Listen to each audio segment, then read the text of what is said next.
Chosen one, you thought God delayed you. Chosen one. Stop for a moment before you scroll away. Before you tell yourself that this is just another message, I want you to think about one thing that happened in your life that you still cannot explain, something you desperately wanted, something you prayed for, something you believed was finally going to happen. And then suddenly, nothing, the door closed, the opportunity disappeared, the person walked away, the plan collapsed, the answer never came. And slowly, you started wondering if God had forgotten about you. Maybe you never said it out loud, but somewhere deep inside, you asked, God, why did you delay me? Why did everyone else seem to move forward while you were standing in the same place? Why did your plans keep getting interrupted?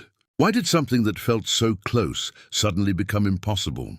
And why, after everything you had already survived, did God allow you to wait even longer? Chosen one, what if the answer is not what you think? What if the delay you have been crying about was actually protecting you from something you were not ready to see? What if that closed door was not the end of your story? What if it was hiding something? Something God was arranging? Something you could not see? Something that had to happen behind the scenes before your life could move into its next chapter? Because sometimes God does not explain the delay. He simply asks you to trust him while he works in places you cannot see. And this is where your story becomes different, because you looked at the empty space and called it nothing. But heaven may have been looking at that same space and calling it preparation. You looked at the waiting and called it wasted time. But God may have been using that time to remove people, situations, habits, attachments, and opportunities that would have taken you in the wrong direction. You thought you were being held back, but perhaps you were being redirected. And I know that sounds comforting, but I don't want to give you a shallow motivational answer today, because some of you have been waiting for so long that everything happens for a reason doesn't feel powerful anymore. You want to know why. You want to understand what was happening while you were sitting there wondering why nothing was changing. You want to know why the answer took so long, why the opportunity disappeared, why the relationship didn't work, why the plan failed, why the timing felt completely wrong, and most importantly, you want to know why God would allow you to become so frustrated if he already knew where he was taking you. Chosen one, listen carefully. There is a difference between God saying no and God saying not yet. And there is an even deeper difference between not yet and God quietly moving something into position that you cannot see from where you are standing. Think about a person standing at the bottom of a mountain. From that position, they can only see the wall in front of them. They cannot see what is on the other side. They cannot see the path beyond the mountain. They cannot see the destination. All they know is the road stopped. And that is exactly how some seasons of your life have felt. You have been standing in front of something that refused to move. You pushed, nothing happened. You prayed, nothing happened. You waited, still nothing. Eventually, you stopped asking, and that silence changed you. But here's the part I want you to remember. Silence does not always mean absence. Sometimes silence means something is happening where you cannot see it. A seed does not look like a tree while it is underground. And if you judged the seed only by what you could see, you would think nothing was happening. But underneath the surface, roots are forming. Something is developing. Something is preparing itself to break through. And perhaps that is what this season has been for you. Not punishment, not rejection, not abandonment, not preparation. But there is one thing you need to understand before we go any further. God may not have delayed your blessing. He may have delayed your arrival, because your arrival without preparation would have destroyed what you were praying for. Read that again in your heart. Sometimes you don't need the blessing to arrive faster. You need to become ready to carry it, because what you have been asking God for may be heavier than you realize. The influence, the responsibility, the relationship, the opportunity, the financial breakthrough, the purpose, the new environment, the new identity. You may have been asking for the next chapter, while God was preparing you to survive it. And this is where I want you to pay very close attention, because there is something about your delay that you may have completely misunderstood. The thing you thought was keeping you away from your destiny may have been the very thing protecting your destiny, and once you understand what was happening behind the scenes, you may look back at the moments that broke your heart and realize they were not wasted, they were connected. The rejection was connected, the closed door was connected, the unexpected ending was connected, the waiting was connected, even the season when you felt completely alone may have been connected, not because God wanted you to suffer, but because there were things you could only learn when nobody was there to carry you. There were things you could only discover about yourself in the silence. There were strengths you would never have developed if everything had gone according to your original plan. And maybe, just maybe, your original plan was never the final plan. So if you are watching this right now and thinking, "But God, I have waited long enough," I want you to stay with me, because we are going deeper. We are going to uncover what this hidden preparation may have looked like, why certain things had to disappear, why certain doors refused to open, and why the thing you called a delay may have been moving you closer to the very future you thought you had lost. Don't leave yet, because the most important part of this message is not what happened behind you, it is what may already be moving in front of you. Part 2, what was happening behind the scenes, because the most important part of this message is not what happened behind you, it is what may already be moving in front of you. And chosen one, this is where I want you to slow down, because there is something you may have been interpreting completely backwards. You have been looking at your life through the lens of what you lost, but God may be asking you to look at your life through the lens of what He prevented. Those are two completely different perspectives.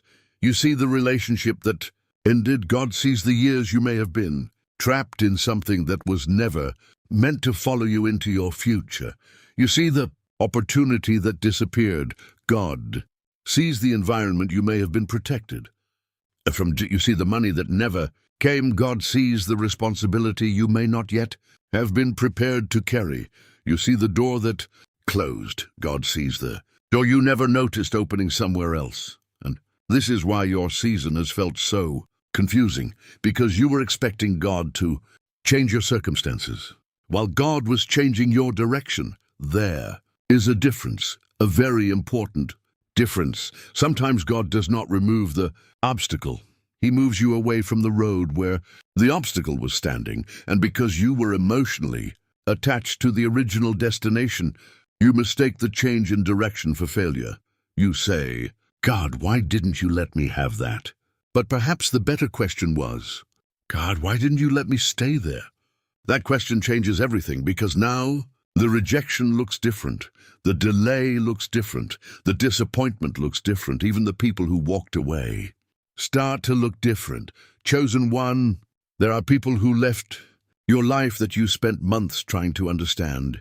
You replayed conversations. You wondered what you did wrong. You wondered why they suddenly changed. You wondered why someone who once seemed so important could suddenly become a stranger. And maybe you blamed yourself. Maybe you thought you weren't enough, not attractive enough, not successful enough, not interesting enough, not valuable enough. You created an entire story inside your mind based on the fact that someone chose not to stay.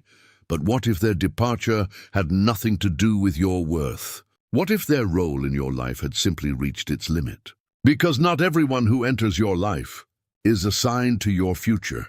Some people are assigned to a season, some are assigned to a lesson, some are assigned to a transformation, and some are simply there to reveal something about you that you would never have discovered alone. But when the season ends, you cannot keep asking God to reopen a chapter He already closed. And I know that hurts, because sometimes we don't actually miss the person. We miss the version of ourselves that existed when they were around. We miss the dream, the expectation, the future we imagined, the life we thought was coming, and when that future disappears, we grieve as if someone died. But chosen one, sometimes God has to allow you to grieve a future because he has something else planned, something you could not have imagined from your old position. And that's why your life may have felt strangely quiet lately. You expected movement. Instead, there was silence. You expected a breakthrough. Instead, there was waiting. You expected an answer. Instead, there were more questions, and eventually you started thinking, maybe nothing is happening. But remember the seed. The seed does not look impressive. Underground, there is no applause. Underground, there are no visible results. Underground, nobody looks at the soil and says, look how successful that seed is becoming. No, everything important is hidden. Roots form in darkness. Strength develops where nobody is watching.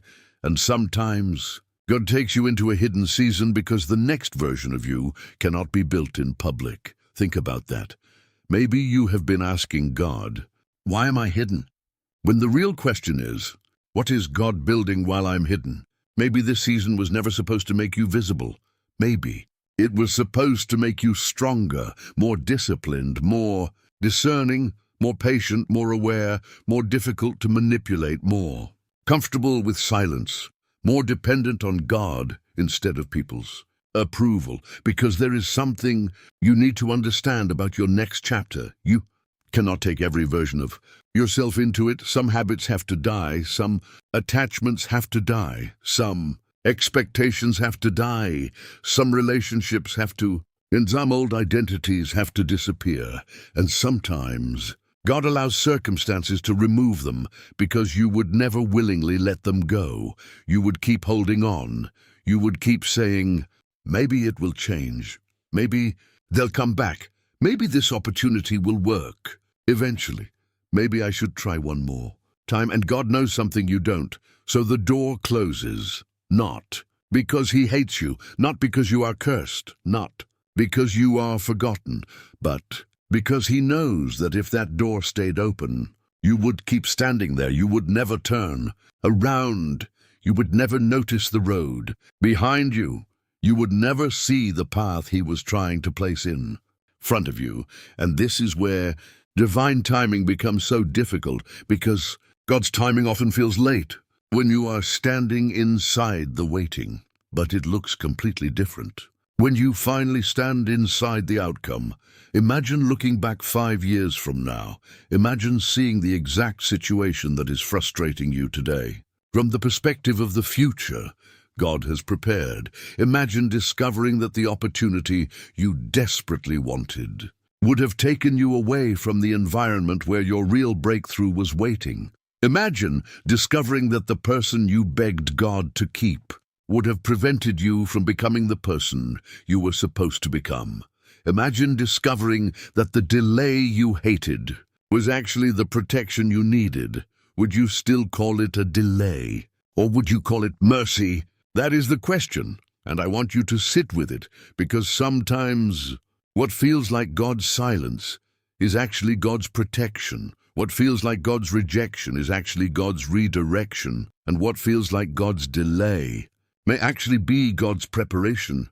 But there is another layer to this, and this is where things become even more personal, because sometimes God does not just prepare the blessing, he prepares you for the blessing, and that preparation can feel uncomfortable. You may notice that your tolerance for certain things has changed. Things you used to accept suddenly disturb your spirit. Conversations that once entertained you now feel empty. Certain environments no longer feel like home. Certain friendships feel different. Certain goals that once consumed you don't excite you anymore. And you may be asking yourself, what is happening to me? Chosen one, maybe you are not losing yourself. Maybe you are outgrowing an old version of yourself. There is a point in transformation where the old life no longer fits, but the new life has not fully appeared yet. That middle space is uncomfortable. It can feel lonely. It can feel confusing. It can feel like nothing belongs. But that space has a purpose. It is where your Identity begins to separate from your circumstances. You begin to realize, I am not what happened to me. I am not the rejection. I am not the delay, and I am not the closed door.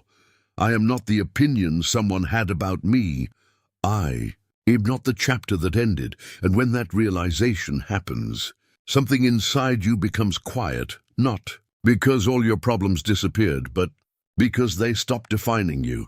You begin to understand that your life is bigger than one unanswered prayer, one failed relationship, one lost opportunity, one financial setback, one season of loneliness, one mistake, one disappointment, one delay. Your story is still being written, and maybe the reason you are watching this message right now is because you are standing in that exact middle space. Behind you is everything you thought was supposed to happen. In front of you is something you cannot yet see. And between those two places, there is a season of uncertainty. That is where faith becomes real. Not when everything makes sense, but when nothing makes sense. And you still choose to believe that God has not lost control. Chosen one. You don't need to know every detail of the next chapter. You only need enough light for the next step, because if God showed you the entire road today, you might become overwhelmed. You might try to control it. You might run ahead. You might attempt to force things into existence. And sometimes, the greatest act of faith is not moving faster. It is refusing to force what God has not opened. That is difficult, especially when you are tired, especially when everyone around you seems to be moving. You watch other people get married. You watch other people succeed. You watch other people buy homes. You watch other people build businesses.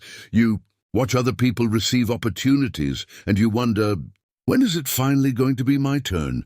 But comparison has a dangerous habit. It makes someone else's timeline feel like evidence against your own, and it isn't. Their chapter is not your chapter. Their timing is not your timing. Their path is not your path. And their blessing does not mean yours has been cancelled. Sometimes you are looking at someone else's harvest, while God is still working on your roots, and roots are not exciting. Nobody celebrates roots, but when the storm comes, the roots are what keep the tree standing.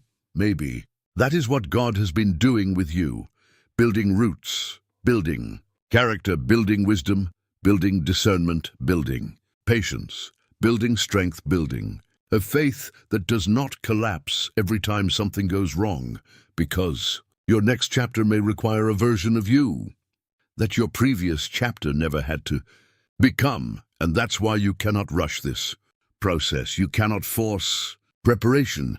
You cannot manufacture maturity overnight. You cannot skip every lesson and expect to carry every blessing. Part 3. When God starts moving things you cannot see, because sometimes, before God reveals what He has prepared, He makes it impossible for you to keep living the way you used to. And when you finally understand why, you may never look at your delays the same way again. Chosen one, this is where the story becomes deeper, because divine redirection does not always arrive with a sign in the sky. Sometimes it arrives as something ending, something becoming uncomfortable, something suddenly feeling wrong, something you were once certain about no longer making sense. And that is what confuses people. They expect God to guide them with obvious miracles. They expect a voice, a dramatic sign, a door covered in golden light, a moment so powerful that there is absolutely no doubt. But sometimes guidance is quieter than that. Sometimes it is a pattern, a repeated feeling, a series of circumstances, a door that keeps refusing to open, a situation that keeps falling apart despite your attempts to fix it, a person who repeatedly reveals that they cannot walk where you are going, a dream that no longer feels like your dream, a place that once felt like home, suddenly feeling like a room you have already outgrown, and you keep asking, why? Why is everything changing? Why does nothing feel stable? Why can't I make things work the way I used to? Why does every attempt to return to the old version of my life end in frustration? Chosen. 1. Maybe the answer is not that your life is falling apart. Maybe your old life is losing its ability to control you, and there is a difference. You have spent so much time trying to preserve things that you may not realize God could be trying to release you from them. Think about the moments when you fought hardest to keep something alive. A relationship, a friendship, a career path, a dream, a version of yourself. You kept watering it. You kept praying over it. You kept making excuses for it. You kept telling yourself, maybe tomorrow will be different. But tomorrow came, and the same pattern repeated. Then another day, same disappointment. Another week, same confusion. Another month, same emotional exhaustion. At some point, you had to ask yourself a painful question. What if I am trying to resurrect something God already allowed to end? That question can break your heart, because sometimes we don't want God's new direction. We want God to bless our old direction. We want Him to take the plan we created and simply make it work. We say, God, this is what I want. And when it doesn't happen, we assume something went wrong. But what if nothing went wrong? What if the answer was simply different? What if God was not refusing to bless you? What if He was refusing to let you settle? There is a huge difference between those two things. And sometimes, the greatest protection looks like disappointment. You don't understand it while it is happening. You only understand it after you have enough distance to see the entire picture. That is why you must be careful about judging your life from one moment. One bad day does not explain an entire chapter. One closed door does not explain your destiny. One rejection does not define your worth. One delay does not cancel your future. You have to allow the story to continue because you are still standing in the middle of it. And people in the middle of a story rarely understand the ending. Imagine reading a novel and stopping halfway through. The hero loses everything. The plan fails. The enemy seems to win.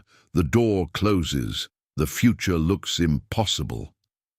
If you stopped reading there, you would call the story tragic, but the ending changes everything. The same event that looked like defeat in chapter 7 may become the reason victory was possible in chapter 20, and your life is like that. You are reading a page. God sees the whole book. That does not mean every painful thing was sent by God. It means that your pain does not have to be the final meaning of your story. Something can hurt you and still become part of your growth. Something can end and still lead you somewhere better. Something can disappoint you and still teach you discernment. Something can be lost and still make room, and chosen one. Making room is one of the most uncomfortable processes in life, because empty space feels wrong. When something leaves, we immediately want to replace it. We don't like silence. We don't like uncertainty. We don't like waiting. We don't like not knowing. So we fill the space. We call the wrong person. We accept the wrong opportunity. We return to the wrong environment. We make decisions from fear. And then we wonder why the same cycle keeps repeating. But what if, for once, you allowed the space to remain empty? What if you stopped forcing? What if you stopped chasing? What if you stopped trying to make something happen simply because you are afraid that nothing else will come? What if you trusted that an empty space can be temporary, because sometimes God has to create space before He can fill it? And this is where your discernment becomes important. Not every open door is from God. Not every opportunity is your destiny. Not every person who wants access to you deserves access.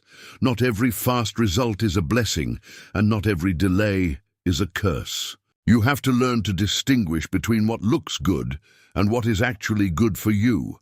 That takes wisdom, and wisdom is often born through experience. You may have learned things the hard way. You may have trusted the wrong people. You may have ignored red flags. You may have chased something because it looked successful from the outside. You may have thought, if I can just get this, if I can just reach that. if I can just make this person stay, then everything will finally be okay. But eventually you discovered the thing you thought would complete you could not, because no external achievement can repair an internal emptiness. No relationship can permanently replace your relationship with yourself and your values. No amount of money can remove every fear. No amount of attention can permanently silence insecurity. And no human being can carry the responsibility of being your entire source of worth. That realization is painful, but it is also freedom, because once you stop expecting people to give you what only inner growth can create, you become harder to manipulate.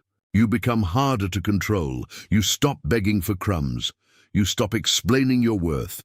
You stop chasing people who already decided not to walk beside you, and something changes. Your standards rise. Your boundaries become clearer. Your peace becomes more valuable. And suddenly, the people who once had easy access to you cannot reach you the same way anymore. Not because you became arrogant, because you became aware, and awareness changes everything. Chosen one.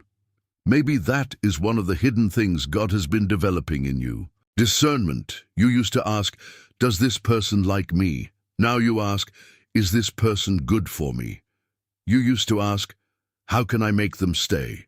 Now you ask, why am I afraid of them leaving? You used to ask, how can I get this opportunity? Now you ask, is this opportunity aligned with the life I am building? That is growth.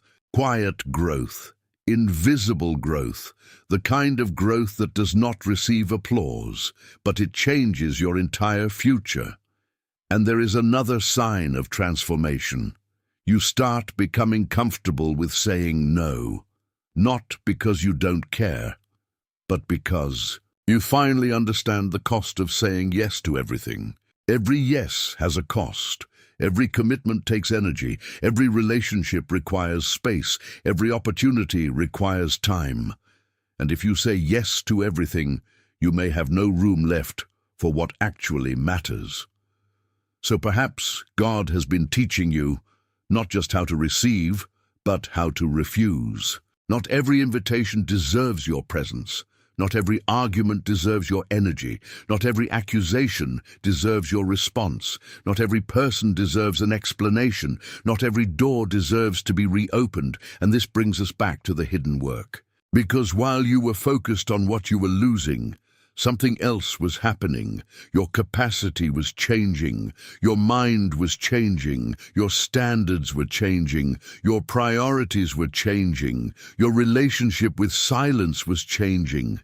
Your understanding of people was changing. Your understanding of yourself was changing, and that is why you cannot go back, even if you wanted to. You know too much now. You have seen too much. You have experienced too much. You have survived too much. The old version of you cannot comfortably live inside the new awareness you have gained. And maybe that is why some places feel different, not because the place changed, but because you did. The same conversation doesn't satisfy you. The same entertainment doesn't excite you. The same validation doesn't matter as much. The same drama feels exhausting. The same patterns feel obvious, and you begin to wonder, what happened to me? Nothing is wrong with you. You are becoming more selective about what deserves your attention, and attention is powerful. Where you place your attention, you place your life. If you spend every day watching what everyone else is doing, you lose connection with what you are building. If you spend every day replaying what happened, you lose the present. If you spend every day fearing what might happen, you lose the opportunity to experience what is happening now. God's timing requires presence, not obsession, not constant prediction, not anxiety, presence. Because you cannot walk into tomorrow while emotionally living inside yesterday, and some of you, that is exactly what has been happening. Your body is in the present, but your mind is still standing at an old closed door, still asking, why didn't they choose me? Still asking. Why didn't it work? Still asking. Why did God allow this? Still asking. What if I had done something differently? Chosen. One day, there comes a moment when you have to stop asking the old question and start asking the new one. Not, why did this happen to me, but what is this teaching me? That question does not erase the pain. It transforms your relationship, W.